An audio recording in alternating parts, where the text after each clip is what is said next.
उफ पापा जी, आपने तो पूरा घर ही गंदा कर दिया। अभी अभी राधा ने पोछा मारा था और आपने चप्पलों के निशान छोड़ दिए। थोड़ी तो समझ होनी चाहिए आपको। आप बच्चे तो हैं नहीं। बहू रिया के मुंह से ये शब्द सुनकर अनिल जी हतप्रभ से खड़े रह गए। कैसे पुलिस की नौकरी में सिर्फ उनकी एक आवाज़ बड़े से बड़े मुजरिमों को हिलाकर रख देती थी, और आज उनकी बहू उन्हीं के घर में इतना सुना रही है। तभी पत्नी ने उन्हें सोफे पर बैठाते हुए कहा, कोई बात नहीं जी, बहू की बातों का क्या बुरा मानना। बस जुबान की तेज है, बाकी उसके मन में ऐसा कुछ नहीं है। अनिल जी ने पत्नी की आंखों में देखा, जैसे पूछ रहे हो सच में, और फीकी सी हंसी उनके होठों पर तैर गई, लेकिन आंखों के कोर थोड़े से नम हो गए।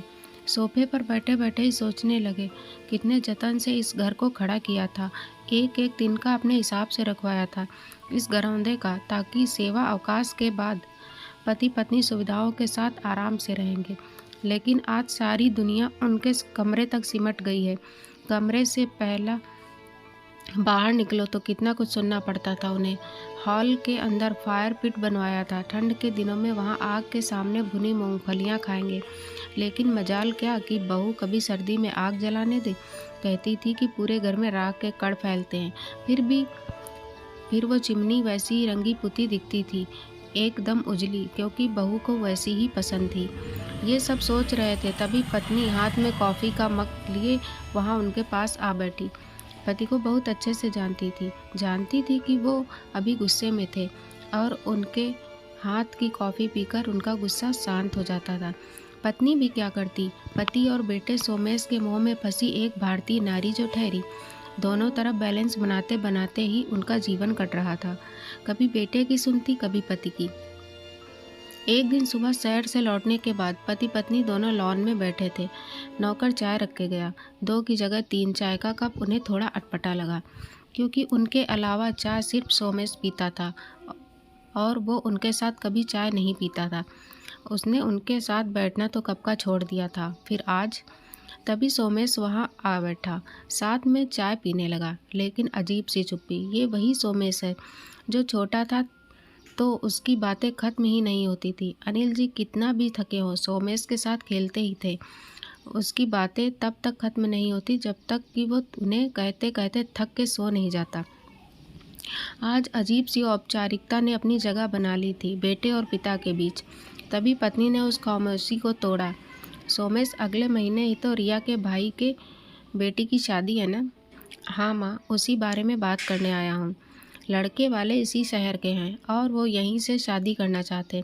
सो रिया का परिवार शादी के लिए ये घर चाहता है। वो हमारे घर से शादी करना चाहते हैं, इसलिए मैं चाहता हूँ कि जब तक भीड़ भाड़ रहेगी घर में, तब तक आप दोनों दीदी के पास चले जाओ। आप दोनों का भी भीड़ भाड़ से असुविधा होगी, और दीदी भी इसी शहर में है, तो आप लोगों को कोई तकलीफ भी नहीं होगी। आप दोनों का कमरा भी उनके काम आ जाएगा। ये सुनकर अनिल जी गुस्से से लाल हो गए, फिर भी अपनी आवाज़ को संयमित करके बोले, बहू के घरवालों को दूसरा घर दिला दो किराए पर, 10-15 दिनों के लिए। हम क्यों शिफ्ट हो कहीं? पापा, आप भी ना गजब करते हो। रिया के घरवाले हैं, हमारे इतने बड़े घर के रहते उनके लिए दूसरा घर देखें। अब रिया ने उनसे कह भी दिया है, अब आप लोग अपना देख लो, वो यहीं आएंगे। कहकर सोमेश एकदम से अंदर चला गया। अंदर से बहू रिया की आवाज़ भी आने लगी।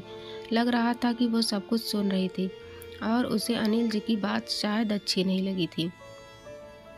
आज पत्नी आंखों से आंसू बह रहे थे, और अनिल जी ने उन्हें अपना कंधा दिया, जैसे कह रहे थे कि अभी मैं हूँ, सब ठीक कर दूंगा।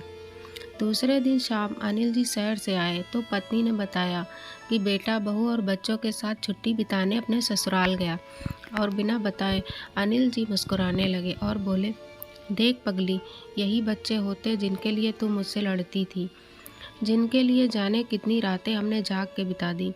आज वो हमारे घर से हमें ही जाने को कह रहे हैं। कोई बात नहीं, मैं भी इनका बाप हूँ, कहकर अंदर चले गए। 1 हफ्ते बाद सोमेश परिवार के साथ लौटा तो दरवाजे पर ताला लगा था। चौकीदार बैठा उन्हें देखते ही उनके पास पहुंचा। एक चाबी सोमेश के हाथों में दी और एक चिट्ठी भी। चिट्ठी खोलकर पढ़ने लगा। वो खत अनिल जी का था, सोमेश के नाम। सोमेश, मैं और तुम्हारी माँ रामेश्वरम जा रहे हैं, 1 महीने बाद लौटेंगे। ये जो चाबी है तुम्हारे हाथ में, वो घर की चाबी नहीं है, वो एक दूसरे फ्लैट की चाबी है जिसमें तुम सभी का सामान रखवा दिया है। वो फ्लैट मैंने बहुत पहले ख़रीदा था, तुम्हें नहीं बताया था। पॉश इलाके में है, तुम लोगों के लिए अच्छा है। अगर अच्छा न लगे तो अपने हिसाब से घर ले लेना। ये घर मेरा और तुम्हारी माँ का है और हमारा ही रहेगा। इसमें से हमें कोई नहीं निकाल सकता।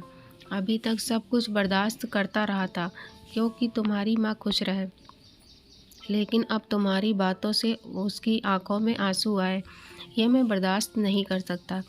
ये हमारा सपनों का घर है जिसमें हम अपने बच्चों और नाती पोतों के साथ रहना चाहते थे, लेकिन शायद ईश्वर को ये मंजूर नहीं था और तुम लोगों को हमारा साथ पसंद नहीं था।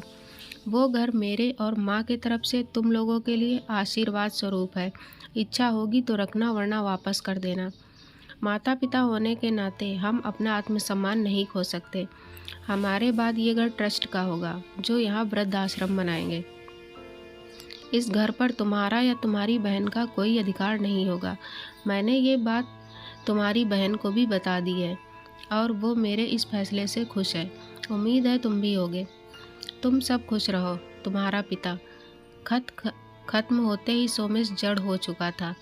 आंखों में आंसू थे, लेकिन ये पता नहीं कि वो आंसू पश्चाताप के थे या बड़े से घर को खोने का, या फिर इस एहसास के टूटने का कि पिता की जायदाद अंत में बेटे की ही होती है। आशा करती हूँ दोस्तों कहानी पसंद आई होगी। कृपया चैनल को सब्सक्राइब करना ना भूलें। जय हिंद दोस्तों।